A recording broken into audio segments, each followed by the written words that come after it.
Magandang umaga, ladies and gentlemen, and welcome to Lakad Matatag, the Philippine coverage for the International 2019. And ako na yung host mo, si Rafiki, and here we are with that. Yep, what's up, bro? Good morning. Isang good magandang morning. umaga na naman. It's been such a hectic morning for everyone here, but we're ready for the International now, which is starting exactly Team Liquid versus RNG.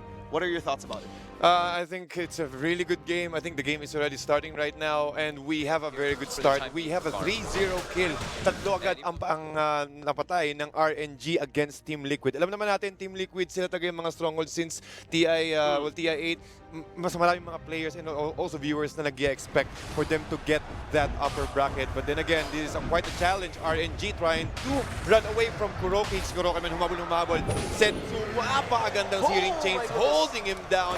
Hindi talaga binibigyan ng pagkakataon dito mga kaibigan Team Liquid. Merong Ancestral as a spirit and Stomp will secure that kill. Dito mo naman, Tol, kakapasok na natin, action kaagad. Napakalakas talaga ng RNG ngayon. They do have the home court advantage, but on the other hand, Team Liquid, they are championship caliber teams, and they have a TI title already. They want a second one, and there's going to be the Avalanche right there, and Mind Control secures the kill with the Night Stalker. Wala pang 30 seconds mga kaibigan. Bawi ka agad ng dalawa. Rocket Barrage, homing missile will hit. Pero siyempre, sobrang kunit pa rin talaga ng Center Warrior. But let's go ahead and try to take a small recap about sa mga players at sa mga heroes na napili ng RNG. We have Abaddon, Mirana, Ember Spirit, Center War Runner, and also the Life Stealer sa side ng RNG. Sa Liquid naman, we have Gyrocopter, again, Night Stalker, Elder Titan, Ayo, and the Tiny. And to be honest, Ayo Gyrocopter is a TI8 staple, pero nangyari ngayon, since they are dire side and they still do have the advantage, Ayo can change games, especially if you have a very capable support. And right now they're putting it on they're putting the Gyrocopter on Miracle and GH on the Ayo. It really shows how much trust they put into each other.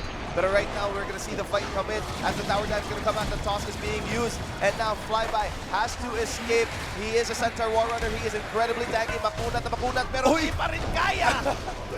Makunit talaga siya makul, pero pag tatlo yung kalaban mo, walang malakas na marami mga kaibigan pa rin naman sa middle lane. Setsu trying to chase out Kuroki. Echo Stomp will be committed, and at least holding down Setsu for a little while, but they do have the Fire Remnant. Kuroki trying to run away, trying to juke it out. Fire Remnant, another commitment, but that will be another kill sa side ng RNG and also Team Liquid. Medyo ano lang sila. Umaga parang simula pa lang naman ng araw. Pag muna ng antok. Warm up muna. And really, it's all about a feeling out process. Kasi this is still game one, but on the other hand, you really need to have the advantage. So they're really pushing for every single thing that they could possibly can. Yeah. Grabe talaga. Tignan natin si Riha. He's already using the toss, the avalanche, and he's just taking on to this Priestess of the Moon, but she does have the leap available. But on the other hand, right here, GH getting whacked onto here, but the missile barrage, the rocket barrage, is gonna go against Setsu. And there it is, Miracle taking the kill, and the toss back, and there's the double kill right here for Miracle. At si Miracle pa mismo nakakuha mga kaibigan. Sinubukan na i-heal ni Abaddon gamit ng kanyang missed coil, but the damage is way too much gamit sa rocket barrage ni Miracle, and also with a more sustainability from Ayo's Tether. So again mga kaibigan, yung Ayo natin ngayon, sinimulan to ng ng OG na hindi lang Ayo, na hindi na pwedeng support ang gawing role for an Ayo. So pwedeng itong mag-transition from a support role into a carry role later, in the later part of the game. 8 minutes pa lang mga kaibigan, 4-5 ang score. When looking at our upper left-hand corner, last hit and denies, 42-8. Pero magtitnan lang, medyo dikit lang. The stomp being dodged here by the Fire Remnant, and my goodness, Setsu. Mainit talaga sila, Tol. Kumbaga, yung batuhan ng skills, yung bigayan ng kills ng dalawang teams dito, talagang bagay na bagay for the first game of Day 4 for the Internationals 2019. And on the top lane, merong open wounds, holding down, slowing down Mind Control, but Mind Control, it's nighttime. So sobrang bilis talaga niyan yung Rafiki. And yeah, but really right now, I actually want to point out the fact that this has been a Night Stalker rarely picked dito sa TI9 actually. Might even be the first time it finally came out. But of course, Mind Control sustaining really well, and it is the night time. He can make a play here, but on the other hand, he's just gonna try to sustain the lane and try to survive here. Ang hirap din kasi, kumbaga parang wala ka gaanong idea. Yes, it's nighttime. Yes, you have the additional movement speed and attack speed. Pero kapag wala kang information kung nasan yung ibang heroes ng RNG, sobrang risky. take note level 6 pa lang siya, and meron silang Moonlight Shadow. Moonlight Shadow will be committed, at syempre aabangan nila yung 10-minute rune, at mukhang sino yata makakuha. Tatlo agad sa RNG. So again, ang laki ng bigay na gold niyan. Searing Chains will be committed. Echo Stomp, saktong-sakto, but the damage is way too much. But So the damage combo. And also the Flame Remnant trying to catch him out. At easy escape, walang contest na nangyari. Hindi binigyan ng pagkakataon ng RNG na makakuha ng isang revenge kill ang Team Liquid. And grabe talaga, they're incredibly motivated. They are playing at home court. The entire Chinese crowd is rooting on them to take down probably one of the greatest teams during the time of TI7. Yeah, I agree. Pati ano yun iba pa rin talaga yung factor na lahat nag-cheer sa'yo. Diba? Yung home court advantage, parang nakakagana. And tingin ko, yun yung ginagamit nilang fuel for them to get this early lead. Searing Chains has a new follow-up. Afu on the back line starting to chase down Wii, but Wii using the taunt. And he knew na kaya niyong umatras dito at wala gaanong creeps, hindi niya kaya mag-overcommit. And because they might lose a lot of resources here in the middle lane. Oh my goodness, look at that damage coming in from the Rocket Barrage, and of course the Echo Stomp to try to dissuade them from doing anything else. But RNG, let's not forget, we can never count them out. We almost counted them out during the time when they faced off against Alliance, pero easy talaga for RNG kasi they are incredibly buffed up right now. They reached TI for a reason, and right now they're facing off against a championship caliber team, which is Team Liquid. Pero on the other hand, Setsu is being in trouble here against Weeha, but the Miss Coil is gonna save the day here and put some heals back onto his bar. Yeah, in talaga yung isa sa mga challenges ng Liquid dito. So with the Abaddon pick, meron kang Mist Coil, meron kang Aphotic Shield. So it's really difficult to get that burst potential coming out from Weeha. Alam naman natin with the burst potential niya, yung isang Abaddon soft combination lang, that should be enough. But once na nandun yung Abaddon, sobrang hirap. Talagang hindi mo makukuha yung secure burst. And let's not forget, mahirap na talaga i-burst down yung Ember Spirit kasi may Flame Guard na din siya, which also reduces magic damage altogether. Yeah, and talagang tingin ko, when it comes to scaling naman kasi mga kaibigan, alam naman natin ng Team Liquid dito, even though medyo topsy-turvy sila this TI season, naman natin meron mga challenges sila, medyo nahirap since tingin ko nasa honeymoon phase pa sila after claiming or after getting Weeha on their roster. So tingin ko they can capitalize on this one, but for sure they have that middle lane fixed hero here na top lane. Once mind control, may ipit apat ang miyembro ng RNG dito. Napakaganda hold down, commitment, but Monet still trying to chase out mind control trying to juke this away. Meron siyang missed coil, but the damage not enough, and also Moonlight Shadow will be committed. They have the high ground advantage. Kuroki looking for that angle, but way too fast para kay Apu dito. He does have borrowed time. He will try to buy a little bit more time to get that right angle. Earth Split will be committed, but it will only hit to Apu. Again, the Aphotic Shield saving his life, but deny on the Miss Coil. Perfectly timed. RNG, talagang hindi nila binibigyan ng pagkakataon magkaroon ng farm. Dito yung Team Liquid. Di talaga. And of course, that was almost a disastrous dive from them because they did not get anything from there. Pero they bought space and they even denied a punishment here from Team Liquid. Kita mo yun talaga. Ganyan kainit ang RNG ngayon, mga kaibigan. Talaga hindi nila binibigyan ng pagkakataon. Lahat calculated, lahat nasa libro, lahat na isusulat, lahat bilang, mga kaibigan. Looking at our items right now, ladies and gentlemen, we have RNG. Lamang sila ng at least 1K lang naman for the first 13 minutes. Hindi gaano malaki. Pero yung Midas ni Lifestealer is already online. Alam naman natin yan, single target, wala siya gaanong creep mechanic unless meron kang Magnus, but that's not the situation. But with the Midas, you will get that experience and also go every 2 minutes, or I think less than 2 minutes, I think. And definitely that is going to be big for them kasi the Lifestealer, when he has his items, it's going to be incredibly unkillable. And we're just going to have to see whether or not Miracle and the rest of Team Liquid can catch up to this. Nako, kahit si Monet talagang sobrang confident niya. Alam niya na isang pop lang ng Rage, wala na agad disable, pero din siyang invest that he can use for him to run away. At hindi pa talaga gaano nag-online yung Team Liquid dito. Kailangan pa ng farm ni Miracle. And, well, they need to get the stacks though. Tingin ko yun ang isa sa mga pwedeng recovery ng Team Liquid dito. Get the stacks, use the Black Cannon, remove or destroy all the stacks, and then try to snowball afterwards. Definitely, but right now we are looking for some targets. 2 people are going to get hit with the avalanche, and right now Miracle is right forward, incredibly forward. And look at all that damage coming in from the Rocket Barrage. And kahit ang dami pang health, ang dami pang armor, ang dami pang magic resist, There's so much damage coming in from Ayo Gyrocopter. That is definitely a combo to fear, and they're still getting away with it. But right now, look at that fight. The MLS is going to be used, but then the Avalanche misses. But they use the Dust of Appearance to go onto this Mirana. There's a homing missile to try to secure the kill, but instead they do realize it's too far away, so they don't commit. But on the other hand here, RNG is going to take down Kuroki for free as payment. Walang contest talaga. Well, that's a free take. Since alam nila na, okay, sige, nasa baba si Miracle, nasa baba rin si Kuroki. So most probably, mayroon nagpa-farm dito sa taas. Napakasakto nga na sandwich nila si Elder Titan. At least, that's still a support kill para sa RNG dito. Hindi ganun kasakit, pero slowly, kapag nakakuha sila ng kills easily sa side ng RNG, kahit gaano pa kataas yung network ni Miracle dito, makakahabol.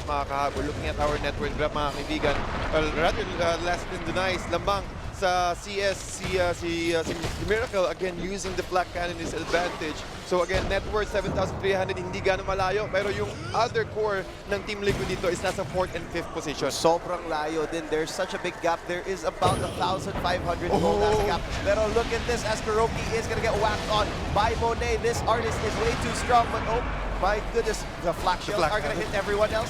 Flak cannon's just dealing too much, and now Missile Barrage, Rocket Barrage, I mean, it's just gonna be too much. But right now, Mind Control has to escape. There's the Searing Chase, there's the Slide of Fist, and everyone else is way too low. But oh, look at the silence, dealing off everyone else, and Miracle dealing too much damage. And oh my goodness, Setsu has to escape. He does not have anything except the Fire Remnant. The silence times out just in time for them.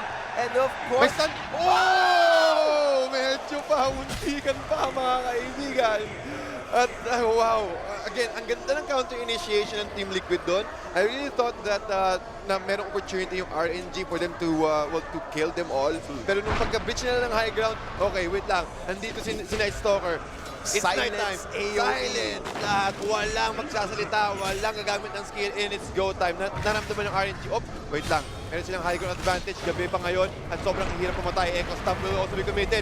Saktong-sakto na din paggamit ka ng kanyang borrowed time. At least buying a little bit more time for himself. But the damage is way too much. He's still silenced. Oh, no, never mind. That was true. Kasi humiminsan, lumabot pa. Pero sobrang layo na rin niya. Parang hindi niya kailangan open. Parang munti ka na yun.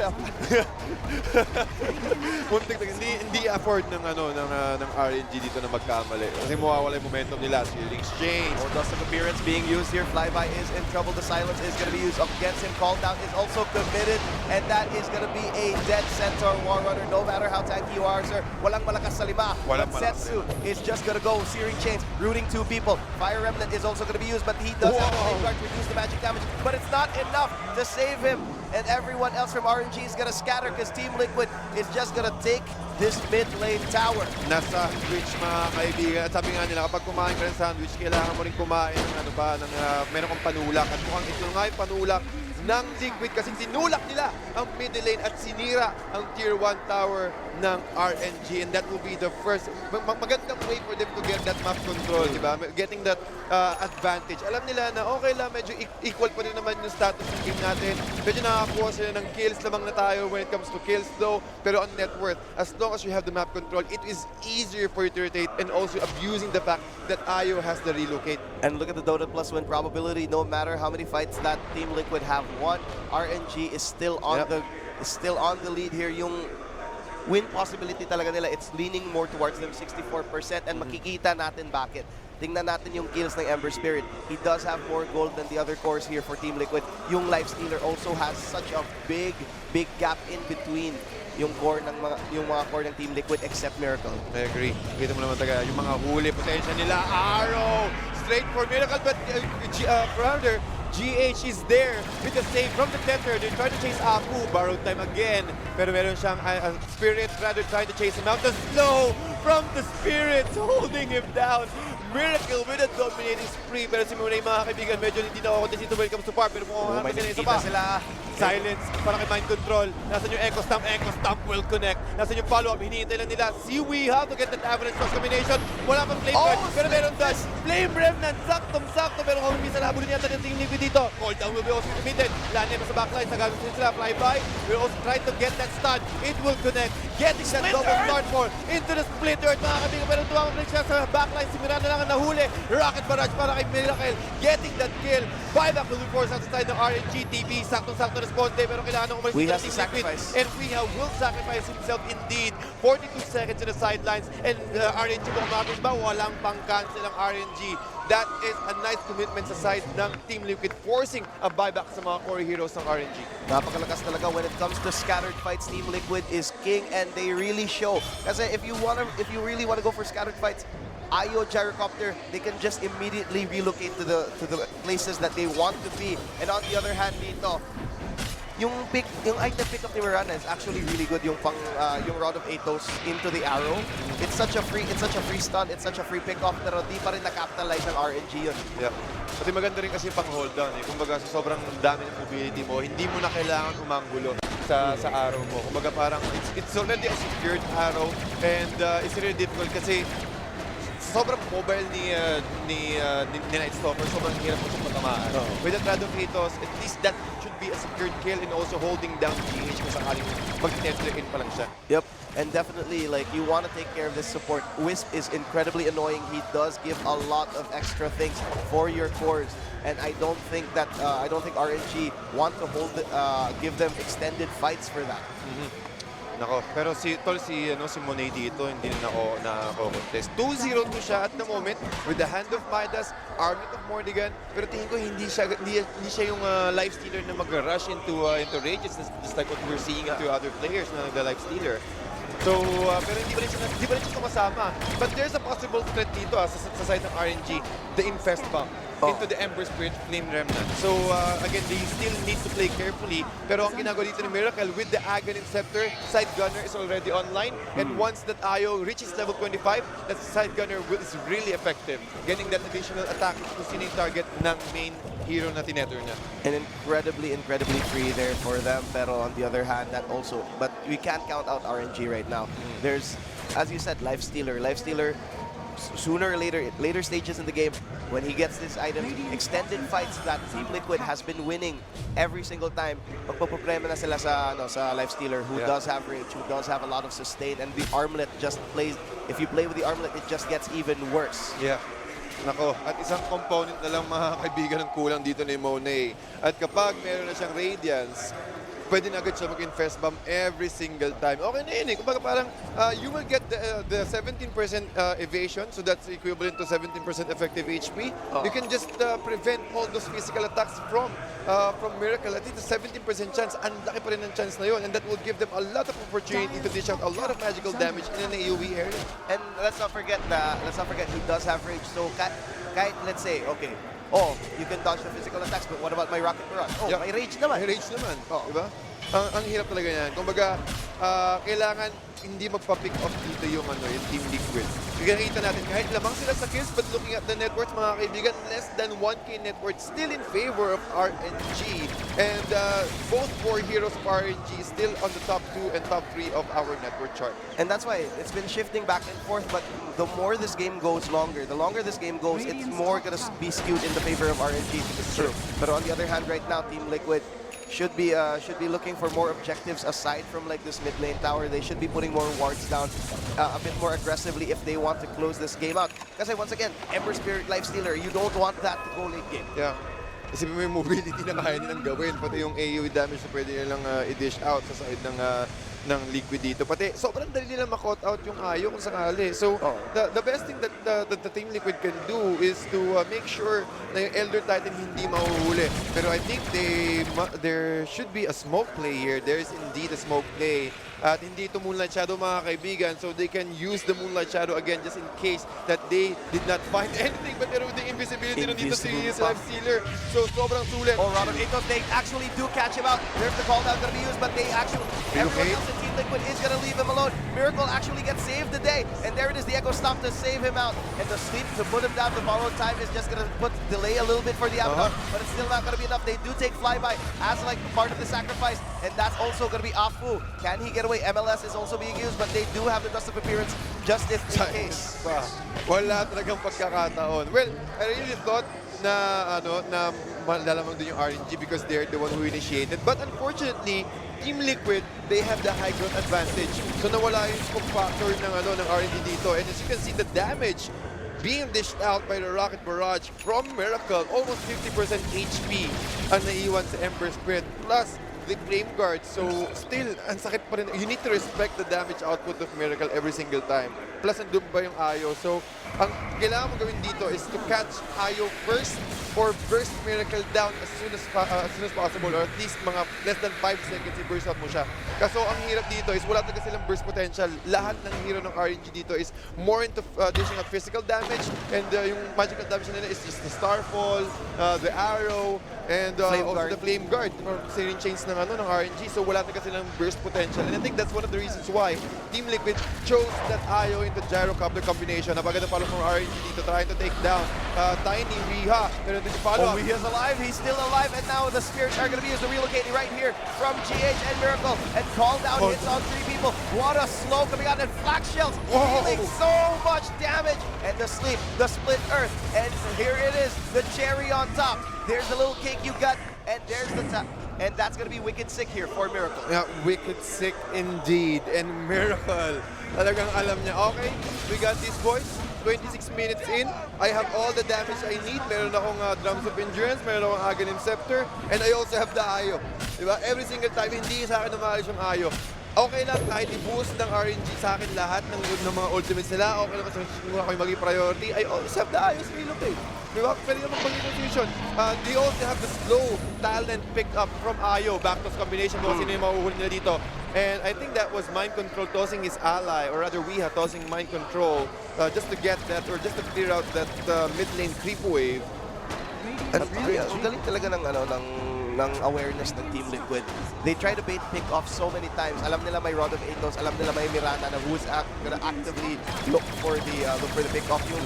So ginagawa nila, okay, sige, let's put Miracle and GH in a safe spot, and then let's let the rest of the team like go around, and then we just relocate and come in. Yeah.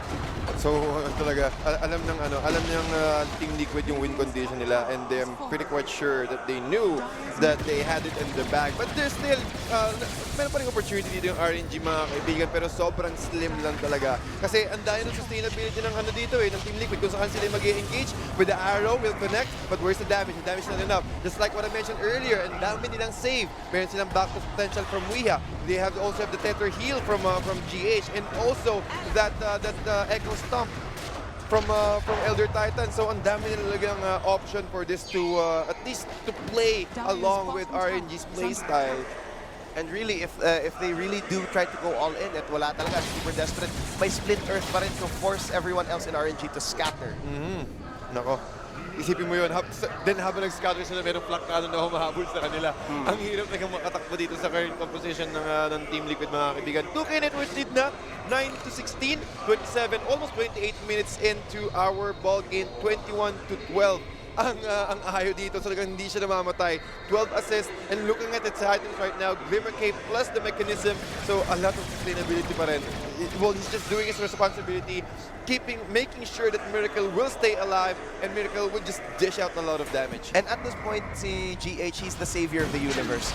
Like mechanism plus Glimmer Cape guarantees so much save, but look at that, there's gonna be the Flak Cannon, because dealing so much damage from everyone else, the call down already being committed. And oh my goodness, no matter how tanky you are, but no Mind Control actually gets taken down as a little sacrifice, but they take Afu as payment. But oh my goodness, Monet, he's trying to look for an angle, he's trying to look for an opportunity. But once again, this man still has taken, but there's the damage, Ayo. Damage, and Ayo is actually gonna be taken down, and that's gonna be exactly what RNG needs. But once again, they actually force a buyback coming in here. But they have to TP away, and Kuroki is so close. But he gets chained down, and that's exactly what RNG have to do if they want to keep themselves in this game. Tama yun. Kasi again, with the overcommitment from Team Liquid na chase out. Again, mga kaibigan, nakita natin yung kahalagahan ng ayaw sa composition ng Team Liquid dito. Once na take down yung ayaw, pulasan sila agad. Wala silang sustainability, wala silang mechanism. And also the buyback from RNG, making sure that it will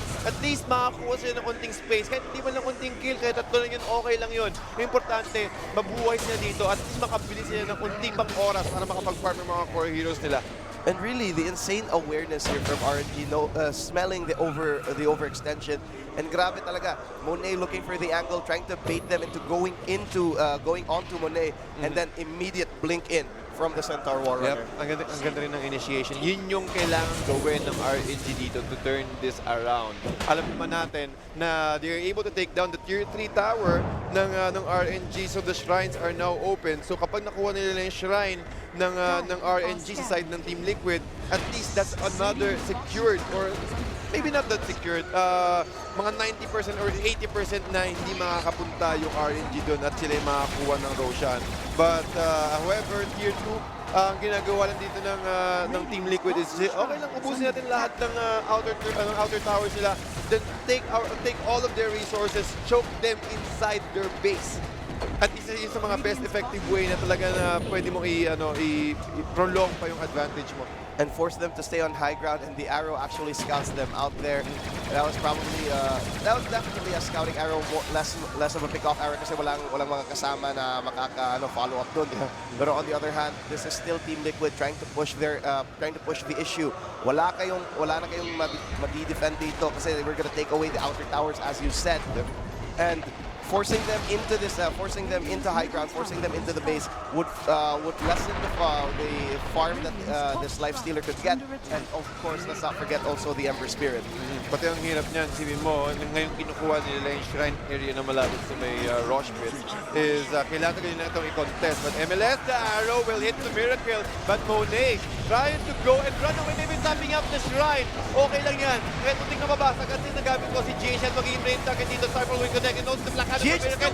The GH still alive indeed. At yung RNG still chasing him out. First it was slow both down. Heroes flyby, still trying to run away, but again, the homing missile is enough. Land him. Still trying to chase, but Miracle. Okay, mo kailangan yata ng tulong ng tropa ko dito.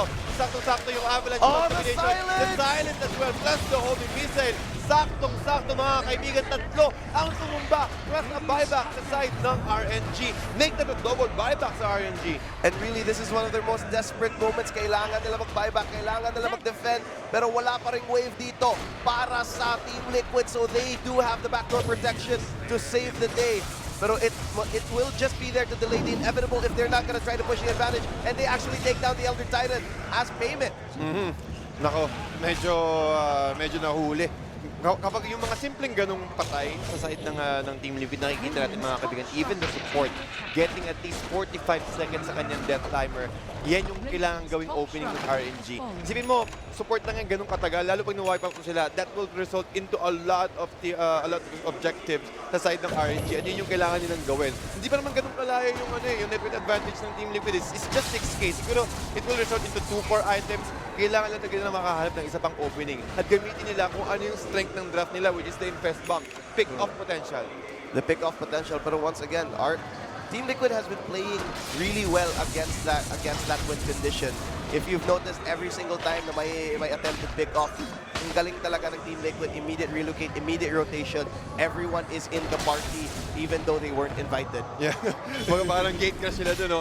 Hello, pagkasipa ng gate, and dito na kami. Hello, at nandun agad yung relocate, plus the rocket barrage from Miracle. So talagang andun talaga yung I think sustainability, they can go for those defensive items first for them to at least survive the damage output of Miracle. Kasi kapag once na nagamit yung Miracle yung rocket barrage niya, even though it's spammable, pero yung flak cannon, once na survive nila yon, meron pa rin silang chance for them to turn that around eh. And as you can see, even GH, making sure that his position is always on point Pero may Satanic na rin pala plus the Butterfly. And MKB, almost 6-pack items na si Miracle.